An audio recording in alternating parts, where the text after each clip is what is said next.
الذي هدانا لهذا وما كنا لنهتدي لولا أن هدانا الله أشهد أن لا إله إلا الله وحده لا شريك له وأشهد أن سيدنا وشفيعنا ومولانا محمدا عبده ورسوله صلوات الله تبارك وتعالى عليه وعلى آله وأصحابه وذرياته وأهل بيته وأهل طاعته وبارك وسلم تسليما كثيرا كثيرا. أما بعد فأعوذ بالله من الشيطان الرجيم. بسم الله الرحمن الرحيم. ولقد استهزئ برسل من قبلك فأمليت للذين كفروا ثم أخذتهم فكيف كان عقاب. یہ سورۃ الرعد کی 32 نمبر کی آیت کریمہ ہے. اللہ تعالی کے پاک ارشاد کا خلاصہ ہے. اور اے نبی محمد صلی اللہ علیہ وسلم، تم سے پہلے بھی رسولوں کا مذاق اڑایا گیا تھا، پھر ان مذاق اڑانے والے کافروں کو میں مہلت دیتا رہا. پھر مہلت کا کچھ وقت گزرنے کے بعد میں نے ان کافروں کو عذاب میں پکڑ لیا. سو اب دیکھ لو کہ مذاق کے بدلے میں جو میری سزا تھی وہ کیسی تھی، یعنی بڑی خطرناک تھی. افمن هو قائم على كل نفس بما كسبت وجعلوا لله شركاء قل سموهم ام تنبئونه بما لا يعلم في الارض ام بظاهر من القول بل زين للذين كفروا مكرهم وصدوا عن السبيل ومن يضلل الله فما له من هاد. بھلا بتلاؤ، ایک طرف تو وہ اللہ تعالی کی ایسی ذات ہے جو ہر شخص کے ہر کام کی پوری خبر رکھتے ہیں، اور ان کافروں نے اللہ تعالی کے لیے شریک مان رکھے ہیں، یعنی جن بتوں کو کسی کام کی کوئی خبر نہیں، نرجیو بے جان بت کو انہوں نے خدا بنایا. کیا اللہ تعالیٰ اور وہ بت برابر ہو سکتے ہیں؟ ہرگز برابر نہیں ہو سکتے. اے نبی، تم ان کافروں کو کہو ان بتوں کے نام بتلاؤ، یعنی بتوں کے نام لے کر کے دیکھو کسی بت کے اندر خدا بننے کی صفت صلاحیت ہے؟ ہرگز نہیں. یا تم اس اللہ تعالیٰ کو ایسے بتوں کے وجود کی خبر بتاتے ہو جس کے وجود کا پوری دنیا میں اللہ تعالیٰ کو پتہ بھی نہیں ہے، یا صرف ظاہری طور پر ان کو شریک کہتے ہو. حقیقت یہ ہے کہ نام صرف بتوں کے ہیں، اس کے پیچھے کوئی حقیقت نہیں ہے. حقیقی بات تو یہ ہے کہ ان کافروں کو ان کی ایسی بناوٹی باتیں بہت اچھی لگتی ہے. کافروں کو مکر و فریب ان کی نظر میں خوشنما کر دیا گیا، اور وہ ہدایت کے راستے سے روک دیے گئے ہیں، ہدایت سے محروم کر دیے گئے ہیں. اور جس کو اللہ تعالیٰ گمراہی میں رکھے اس کو کوئی ہدایت کے اوپر لا نہیں سکتا۔ لَهُمْ عَذَابٌ فِي الْحَيَاةِ الدُّنْيَا وَالْعَذَابُ الْآخِرَةِ أَشَقُّ وَمَا لَهُم مِّنَ اللَّهِ مِن وَاقٍ۔ ان کافروں کے لیے دنیا کی زندگی میں عذاب ہے اور آخرت میں بہت سخت عذاب ہوگا، اور اللہ تعالیٰ کے عذاب سے کوئی بچانے والا نہیں ہوگا، اور اللہ تعالیٰ کی سزا سے کوئی بچا سکتا نہیں ہے۔ گمراہوں کے برے انجام کے مقابلے میں جس جنتیوں کا متقی سے وعدہ کیا گیا ہے، اس کی خوبی یہ ہے کہ اس کے نیچے نہریں بہتی ہوگی، اس جنت کے پھل اور اس کا سایہ ہمیشہ رہے گا۔ یہ تقوی اختیار کرنے والوں کا پیارا انجام ہے، اور کافروں کا انجام جہنم کی آگ ہے۔ وَالَّذِينَ آتَيْنَاهُمُ الْكِتَابَ يَفْرَحُونَ بِمَا أُنزِلَ إِلَيْكَ وَمِنَ الْأَحْزَابِ مَن يُنكِرُ بَعْضَهُ قُلْ إِنَّمَا أُمِرْتُ أَنْ أَعْبُدَ اللَّهَ وَلَا أُشْرِكَ بِهِ إِلَيْهِ أَدْعُو وَإِلَيْهِ مَآبِ۔ اور اے نبی، جن کو ہم نے کتاب یعنی تورات اور انجیل دی اور وہ اس کو پورے طور پر مانتے ہیں، وہ تم پر اتارے گئے قرآن کی وجہ سے خوش ہوتے ہیں، اور اہل کتاب اور مشرکین میں سے بعض فرقے ایسے بھی ہیں جو اس قرآن کی بعض باتوں سے انکار کرتے ہیں، ماننے کے لیے تیار نہیں ہوتے ہیں۔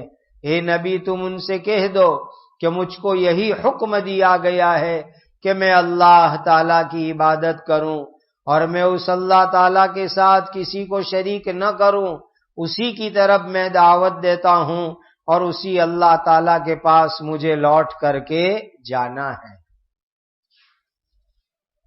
پہلی آیت کے اندر حضرت نبی کریم صلی اللہ علیہ وسلم کو اللہ تعالیٰ کی طرف سے تسلی دی گئی۔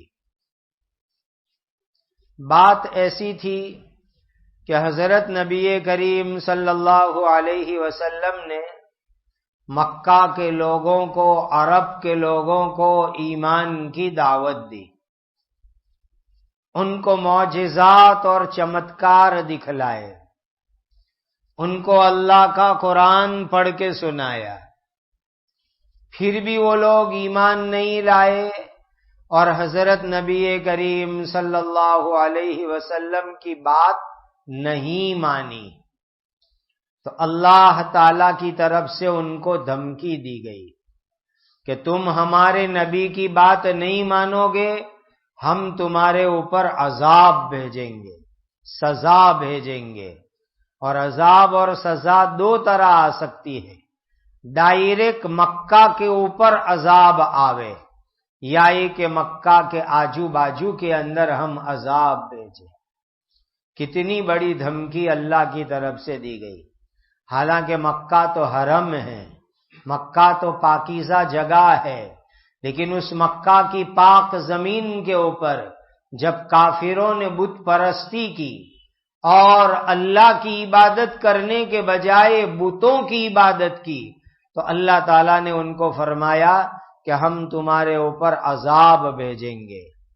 حضرت نبی کریم صلی اللہ علیہ وسلم کا دل مبارک بہت نرم تھا، بہت نرم تھا۔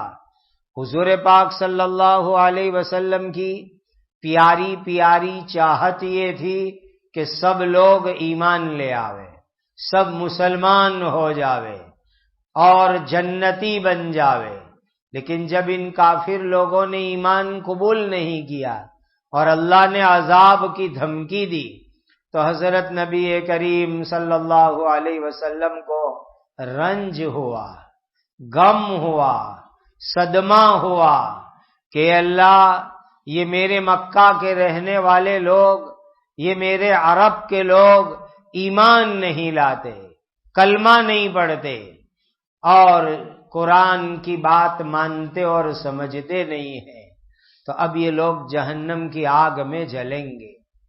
اپنے شہر مکہ کے لوگ، عرب کے لوگ، اپنے خاندان کے لوگ ایمان نہ لانے کی وجہ سے جہنم کی آگ میں جلیں گے، یہ بات سن کر حضرت نبی کریم صلی اللہ علیہ وسلم کو بہت صدمہ ہوا، بہت رنج ہوا، بہت غم ہوا، تو اللہ تعالیٰ نے تسلی دی، اے ہمارے نبی غم مت کرو، پچھلے زمانے کے اندر بھی حضرت آدم علیہ السلام، حضرت نوح علیہ السلام، حضرت ابراہیم علیہ السلام، حضرت موسیٰ علیہ السلام، حضرت عیسیٰ علیہ السلام، بہت سارے نبی ہم نے دنیا کے اندر بھیجے تھے، اور ہر نبی کے زمانے میں ایسا ہوا کہ جب لوگوں نے نبی کی دعوت نہیں مانی، نبی کی بات نہیں مانی، نبی کو جھوٹا کہا، تو اللہ تعالیٰ کے یہاں سے عذاب آ کر کے ان کو پکڑ لیتا ہے۔ تو یہ تو پچھلے زمانے کے اندر بھی ہوا، لہذا آپ کے زمانے میں اگر یہ مکہ اور عرب کے کافر، یہ قریش کے کافر ایمان نہیں لائیں گے، ہم ان کو تھوڑی بہت ڈھیل دیں گے، تھوڑی بہت چھوٹ چھاٹ دیں گے، توبہ کرنے کا چانس دیں گے، ایمان لانے کا موقع دیں گے، پھر بھی ایمان نہ لاوے تو ہم ان کو عذاب کے اندر پکڑ لیں گے اور بڑا خطرناک عذاب ہوگا۔ اور اللہ کی طرف سے ان مکہ کے نافرمانوں کے اوپر عذاب آیا کہ بدر کی لڑائی کے اندر یہ لوگ مارے گئے، قتل کیے گئے، بعد میں ان کے اوپر دکاڑ آیا، قحط سالی آئی۔ آگے والی آیت میں اللہ تعالیٰ فرماتے ہیں کہ اللہ تعالیٰ کی ذات، بہت بڑی قدرت اللہ کے پاس، بہت بڑی طاقت اللہ کے پاس۔ اللہ تعالیٰ ایسے ہیں کہ ہر انسان کی ہر چیز کو اللہ تعالیٰ جانتے ہیں، ہر جنات کی ہر چیز کو اللہ جانتے ہیں، ہر جانور کی ہر چیز اللہ جانتے ہیں، ہر اڑنے والے پرندے کی ہر چیز اللہ جانتے ہیں، ہر فرشتے کی ہر چیز اللہ تعالیٰ جانتے ہیں، تمام مخلوق کی تمام باتوں کو، تمام کاموں کو اللہ سبحانہ و تعالیٰ اچھی طریقے سے جانتے ہیں۔ کوئی آدمی تنہائی میں چھپ کے بات کرے، اللہ کو معلوم، کوئی آدمی تنہائی میں چھپ کے کوئی کام کرے، اللہ کو معلوم۔ تو اللہ تعالیٰ فرماتے ہیں کہ جو اللہ تعالیٰ ہر انسان کی، ہر جنات کی، ہر مخلوق کی ہر چیز کو اچھی طرح جانتے ہیں، ہر مخلوق پر کنٹرول کرتے ہیں، وہ اللہ تعالیٰ کے ہاتھ سے کوئی نہیں چھوٹ سکتا، اللہ کی پکڑ سے کوئی نہیں بچ سکتا۔ اللہ تعالیٰ جب گناہ پر پکڑ کریں گے، سزا دیں گے، تو کوئی بچ نہیں سکے گا، کوئی بھاگ نہیں سکے گا۔ اتنے بڑے طاقت والے اللہ کا کوئی پارٹنر نہیں، اللہ کا کوئی بھاگیدار نہیں، اللہ کا کوئی شریک نہیں۔ اتنے بڑے آسمان زمین اکیلے اللہ نے بنائے، سب چیزیں اللہ نے اکیلے پیدا فرمائی، اللہ کو کسی کی مدد کی ضرورت نہیں ہے، لیکن پھر بھی دنیا میں یہ جاہل نادان انسان اللہ کے ساتھ شریک کرتا ہے، بھاگیدار بناتا ہے، پارٹنر بناتا ہے کہ پیدا کرنے میں اللہ بھی ہے اور فلاں بت بھی ہے، پیدا کرنے کے اندر روزی دینے میں، بارش برسانے میں اللہ بھی ہے اور اللہ کے ساتھ فلاں بھی ہے، فلانا بت ہے، فلانی دیوی ہے، دیوتا ہے، ایسی باتیں لوگ کرتے ہیں۔ تو اللہ تعالیٰ فرماتے ہیں کہ یہ سب بات غلط ہے، ان سب بتوں کے نام بول کے دیکھو، ایک کے بعد ایک، ایک کے بعد ایک، کسی بھی بت کے اندر اللہ کے جیسی خوبیاں ہو نہیں سکتی، اللہ کی جیسی صفات نہیں ہو سکتے. یہ بت کے صرف نام ہیں، اس کے پیچھے کوئی حقیقت نہیں ہے، کوئی ہسٹری نہیں ہے، کوئی سچائی نہیں ہے، صرف من گھڑت بنائی ہوئی داستان ہے. اور اللہ تعالی اکیلے پیدا کرنے والے ہیں، اور یہ لوگ بناوٹی اوپر کی بات کرتے ہیں، اور اللہ سبحانہ و تعالی اکیلے بڑی قدرت والے، بڑے طاقت والے، کوئی اللہ تعالی کا شریک اور بھاگیدار نہیں ہو سکتا. ان ظالموں نے، کافروں نے ایک خطرناک سازش کی، بناوٹی باتیں کی، آج تک کر رہے ہیں کہ لوگوں کو اسلام سے روکے، ہدایت سے روکے، صحیح راستے سے روکے، اسلام سے روکے، نیک کام کرنے سے روکے. آج تک دنیا میں ایسی سازش برابر ہو رہی ہے، ایمان سے روکنے کی، ہدایت سے روکنے کی، صحیح راستے سے روکنے کی. یاد رکھو، دشمن کتنی بھی سازش کرے لیکن اللہ تعالی ایمان کی حفاظت فرماتے ہیں، ایمان لانے والوں کی حفاظت فرماتے ہیں. جس کو اللہ تعالی گمراہ کرتے ہیں اس کو کوئی سیدھے راستے پر نہیں لا سکتا. ایسے فتین شرارت کرنے والوں کے لیے دنیا میں بھی عذاب ہے، آخرت میں بڑا خطرناک عذاب آئے گا، قبر میں عذاب، جہنم میں عذاب، اور کوئی ان کو بچانے والا نہیں رہے گا.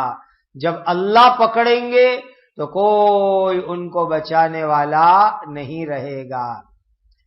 آگے والی آیت میں اللہ تعالیٰ نے تقوی والوں کو، ایمان والوں کو جنت کی خوشخبری سنائی کہ ایمان والو، تم ایمان کی برکت سے تقوی والے بن گئے، یعنی حرام سے بچنے والے بن گئے.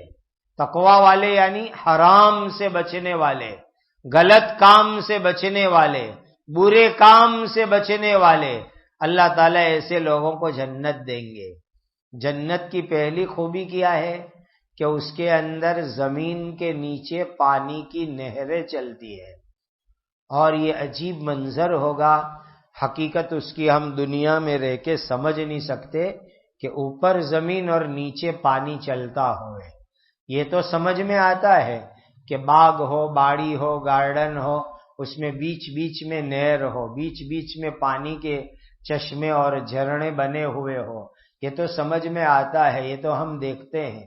کتنے گارڈن، کتنی باڑیاں ایسی ہے کہ بیچ میں نہر ہوتی ہے، بیچ میں پانی کے راستے ہوتے ہیں اور بڑا خوبصورت لگتا ہے. لیکن اوپر زمین اور نیچے پانی ہو، یہ تو جنت میں جانے کے بعد ہی پتا چلے گا کہ وہ کتنا پیارا اور کتنا خوبصورت، کتنا حسین وہ منظر ہوگا. اور جنت کی دوسری خوبی یہ ہے کہ وہاں جو میوے ہیں، پھل فروٹ ہے اور سایہ ہے، وہ ہمیشہ رہے گا، کبھی ختم نہیں ہوگا. دنیا کے اندر جو فروٹ ہوتے ہیں سیزنل ہوتے ہیں، موسم کے اعتبار سے ملتے ہیں.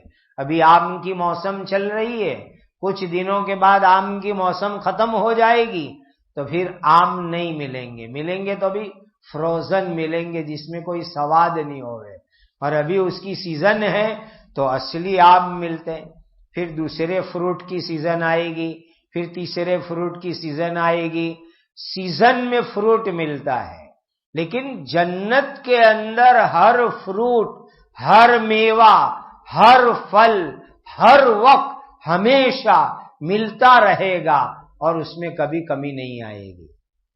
دنیا میں جو سایہ ہوتا ہے اس کے بھی ٹائم ہوتے ہیں کہ بھئی یہ مسجد ہے اپنی، تو شام کو جب سورج ادھر ہوگا تو پیچھے کی طرف سایہ ہوگا.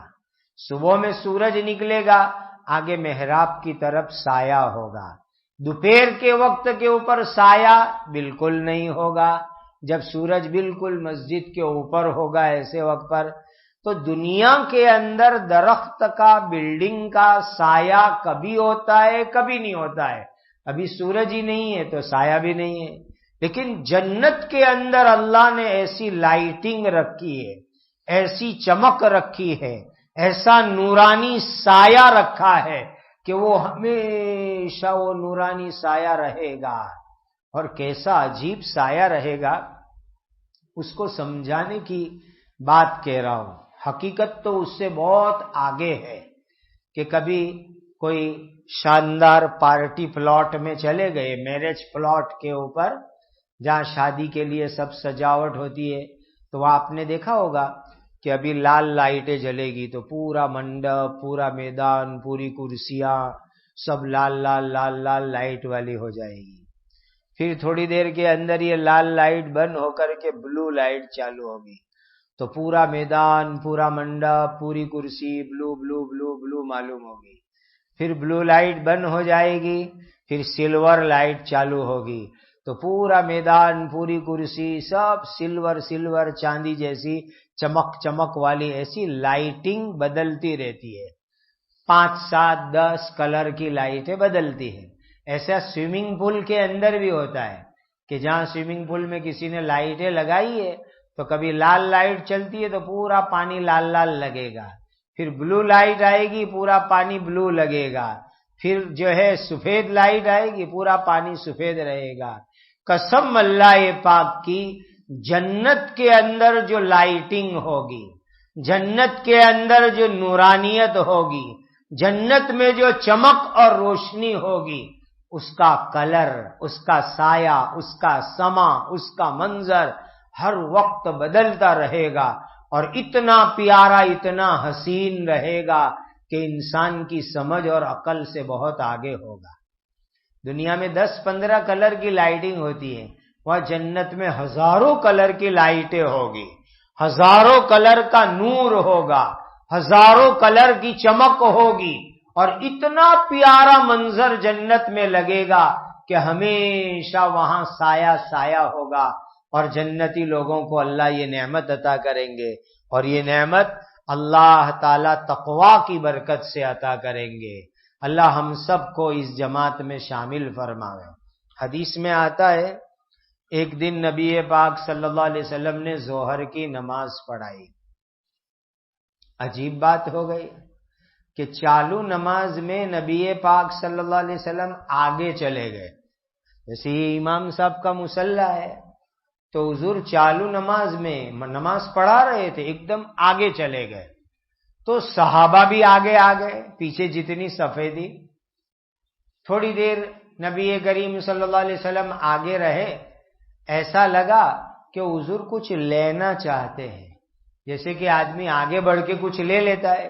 تو ایسا اندازہ ہوا کہ نبی پاک صلی اللہ علیہ وسلم آگے بڑھ کے کچھ لینا چاہتے ہیں، لیکن پھر لیا نہیں اور پیچھے آ گئے.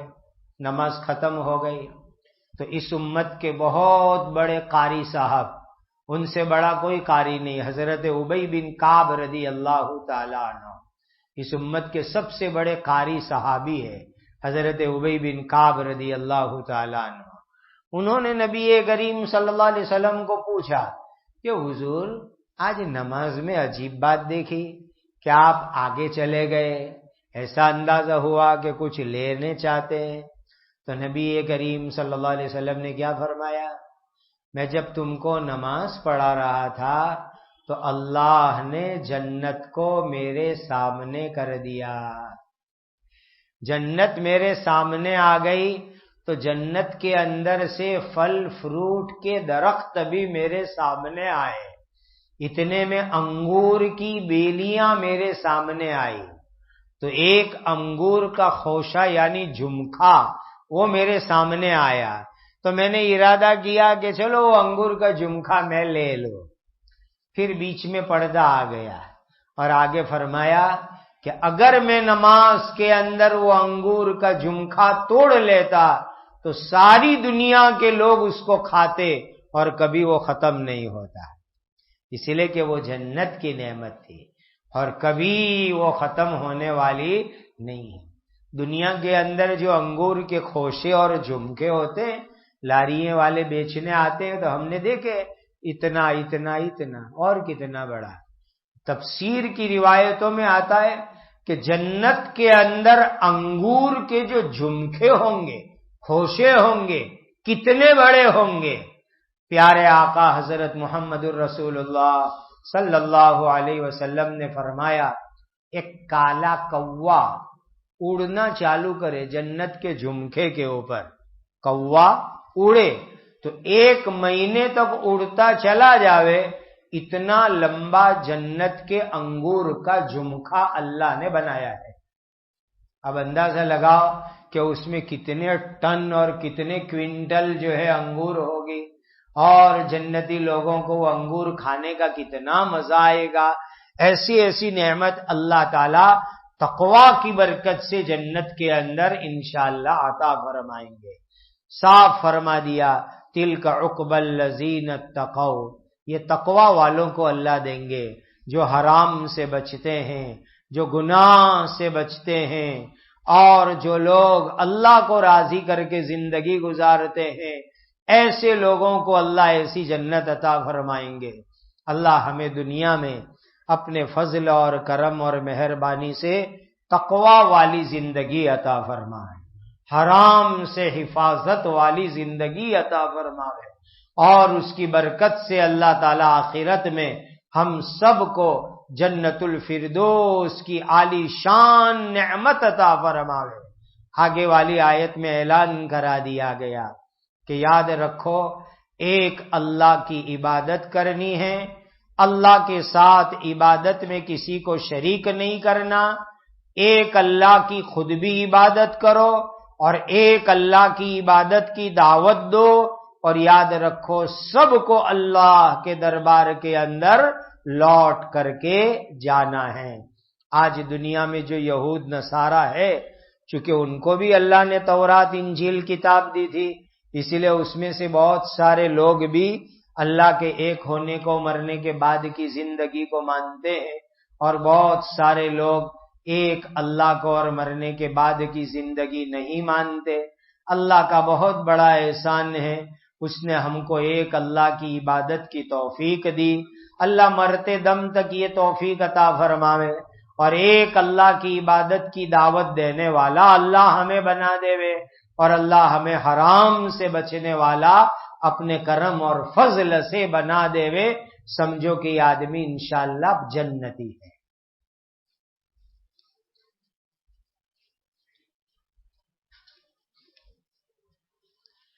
عبد القادر بادلہ والا، اللہ تعالیٰ ان کی مغفرت فرماوے، اللہ ان کی قبر کو نور سے منور فرماوے، اللہ جنت الفردوس میں ان کو اعلیٰ مقام عطا فرماوے۔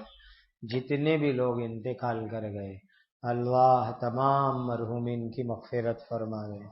الحمدللہ رب العالمین، الحمدللہ رب العالمین، سبحان اللہ وبحمدہ، سبحان اللہ العظیم۔ اللہم صلی وسلم وبارک علی سیدنا و مولانا محمد وعلی آلہ واصحابہ وعلی من تبعہم بإحسان الی یوم الدین۔ یا ذا الجلال والاکرام، یا ذا الجلال والاکرام، یا ذا الجلال والاکرام، یا ارحم الراحمین، یا ارحم الراحمین، یا ارحم الراحمین۔ ربنا آتنا فی الدنیا حسنۃ وفی الآخرۃ حسنۃ وقنا عذاب النار۔ اللہم انا نسألک التقی والہدی والعفاف والغنی۔ اے اللہ اپنے کرم سے ہم سب کو پکا کامل تقوی والا بنا دیجئے۔ اے اللہ ہر حرام سے ہر ہمیش ہم سب کی حفاظت فرمائیے۔ اے اللہ ہمیں کامل تقوی عطا فرما دیجئے۔ اے اللہ ہم سب کو اپنے فضل سے ایمان پر حسن خاتمہ وقت پر عطا فرمائیے، اور اپنے کرم سے جنت الفردوس عطا فرمائیے۔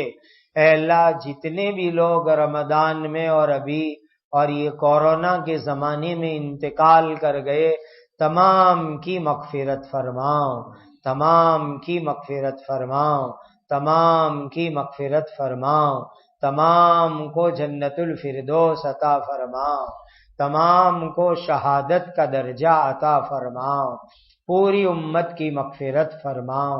اے اللہ بہت سارے لوگ بیمار ہیں، قسم قسم کی طرح طرح کی بیماریوں میں ہیں، اے میرے شفا دینے والے پاک اللہ، امت کے تمام بیماروں کو اپنے فضل اور مہربانی سے، کرم سے مکمل شفا عطا فرما، شفائے کاملہ، شفائے عاجلہ، شفائے داممہ، شفائے مستمرہ عطا فرما، عمروں میں برکت عطا فرماؤ، زندگی میں برکت عطا فرماؤ، حلال برکت والی، عزت والی، سہولت والی، آسان، وافر، کافی روزی ہم سب کو اپنے خزانے سے عطا فرماؤ، حلال برکت والی، عزت، عافیت، سہولت والی، کافی روزی ہم سب کو اپنے کرم سے عطا فرماؤ، سب کو حلال برکت والی روزی عطا فرماؤ،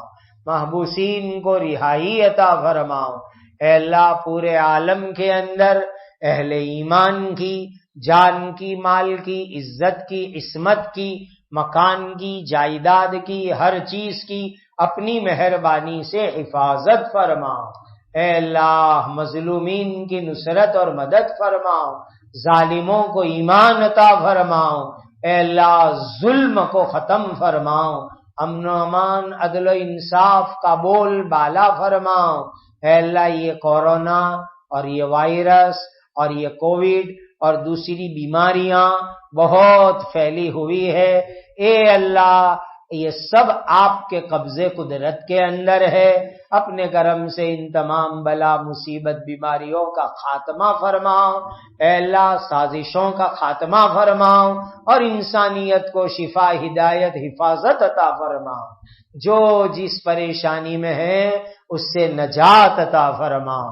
اے اللہ ہماری اولادوں کو نیک اور صالح بناؤ، ہماری عمر میں برکت عطا فرماؤ، جائز مرادیں پوری فرماؤ، اجڑوں ہووں کو آباد فرماؤ، بے گھروں کو گھر عطا فرماؤ، بے سہاروں کو سہارا عطا فرماؤ، عافیت کا، سہولت کا، یسر کا، عزت کا، نصرت کا، مدد کا، فضل کا، کرم کا، مہربانی کا معاملہ فرماؤ، ہماری جائز مرادیں، تمنائیں، جائز ضروریات پورا فرماؤ۔ اے اللہ یہ جو آندھی کی باتیں چل رہی ہے تو آندھی، طوفان اور بارش کے شر سے تمام انسانوں کی حفاظت فرماؤ، عافیت، سلامتی، حفاظت نصیب فرماؤ۔ پیارے آقا حضرت محمد مصطفیٰ صلی اللہ علیہ وسلم نے جتنی بھلائیاں مانگی بتلائی ہمیں پوری امت کو عطا فرماؤ، حضرت نبی پاک صلی اللہ علیہ وسلم نے جن شرور سے پناہ چاہی ہماری پوری امت کی حفاظت فرماؤ۔ وصلی اللہ وسلم علی سیدنا محمد وعلی آلہ وصحبہ اجمعین، آمین آمین آمین یا رب العالمین۔ سبحان ربک رب العزت عما یصفون وسلام علی المرسلین والحمد للہ رب العالمین۔